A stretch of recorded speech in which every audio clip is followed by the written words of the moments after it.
သက်40ကျော်မှချစ်တဲ့သူရဲ့ချစ်ဟောင်းကိုပြန်လဲဆုံးရပြီနဲ့နှုတ်ဆက်သားနှုတ်ဆက်ရဲရင်းနေတဲ့တဲ့မှာကြိတ်မိမျိုးစိတ်ခံစားတဲ့ဘဝရဲ့ပါ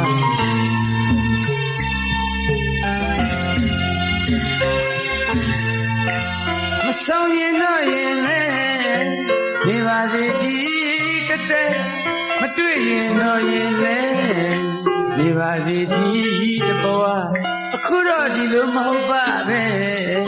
40ကျော်5နှစ်တွင်မှပြန်ဆုံရတယ်ငယ်ကြီးဦးရဲ့တွေ့ကြည့်ရင်ငယ်ကအကြောင်းလေးတွေကပြန်ပြောင်းမကြည့်ရစရာပါကွယ်တယောက်နဲ့တယောက်မကြည့်ရဲ့ကြည့်ရဲ့နှုတ်ဆက်ရမှာလဲမဝင့်မရဲပါကွယ်